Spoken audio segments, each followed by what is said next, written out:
If someone were to cut you off while driving, what would you assume about them?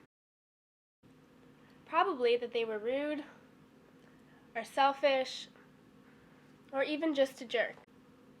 By assuming these traits, you are committing the fundamental attribution error.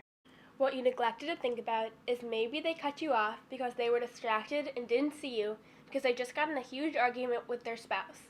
Or they are rushing to the hospital because their kid is in the back seat in pain because they just broke their leg. The fundamental attribution error is a tendency for observers when analyzing another's behavior to underestimate the impact of the situation and to overestimate the impact of personal disposition.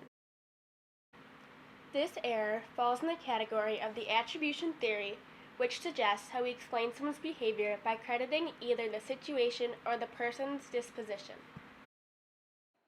In order to test this theory, we first conducted an experiment along with a survey to demonstrate how people unconsciously attribute others' behavior to personality and their own to situations. At first, we tried conducting an experiment where students first took a survey about how they would act in a situation. For example, one question on the survey was you hear a secret and are told not to tell anyone. What do you do? A. Keep it inside. B. Tell all your friends. Or C. Depends on the secret. Then, the participants were paired with a partner and told to ask 5 questions that we gave to them which pertained to each other's personality. Then, after completing this speed date, they took the same survey about what their partner would do in the same situations.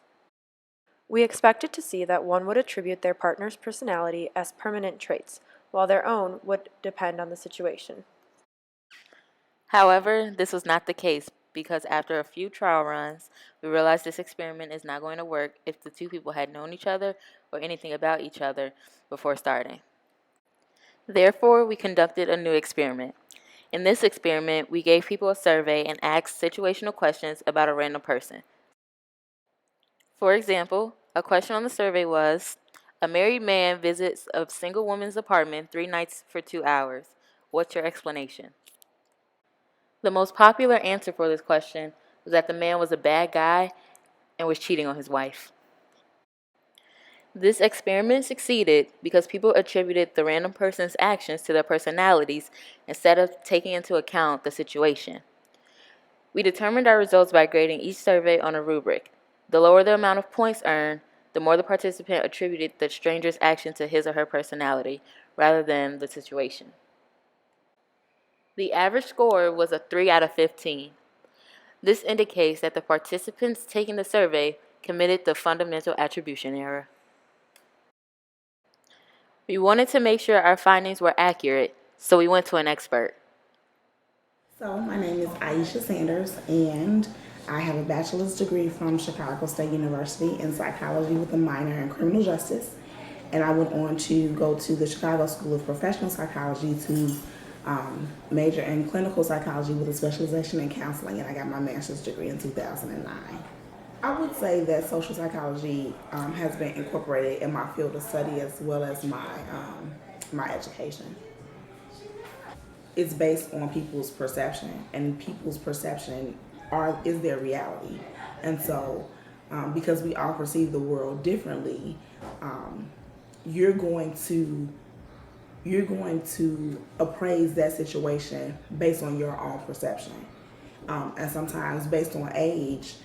That can play a factor because older people think different than younger people do, and they can look at the same situation and see something different, just like a man and a woman may see things differently. A boss and a subordinate can see things differently, and it can be the same situation. So it's all about the person's perception, and typically our perception is what our reality is, regardless of what is actually going on. Again, I think it's about the age groupings. I think that it's about similar situations because people learn through experience, whether it's direct experience or I can't think of the word, but indirect experience, I guess I'll say. So, like I always give this example of a man. Like if I were to ask your dad, hey, is childbirth painful? His response would be yes. Not because he's ever experienced childbirth before, but because he has experienced indirectly from being in a room with your mom while you and your other siblings were born. So his appraisal of childbirth is painful, but that's not because it's something that he's gone through. And so, as we talk about situations that we've all been able to, be privy to, then it's just our own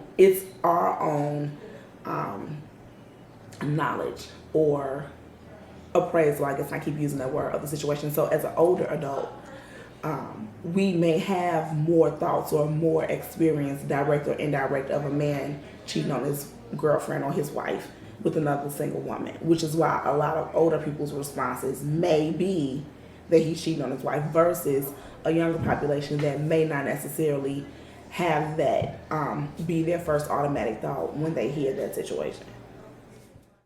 You might be wondering how this error affects our world today. The fundamental attribution error has tremendous consequences on our society.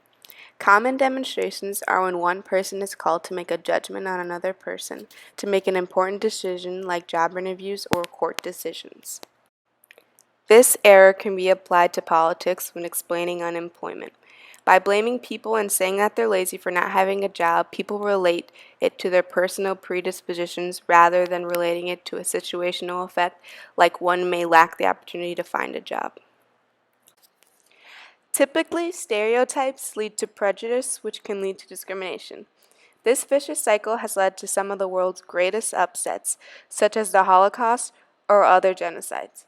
Relating back to the fundamental attribution error, people make preconceived judgments about people's internal attributes, leading to stereotypes such as a certain group may be considered stupid or lazy, which can entice the vicious cycle. After conducting our experiment, we found that some improvements could be made. But your findings may have been different if you had done it for a wider range of people.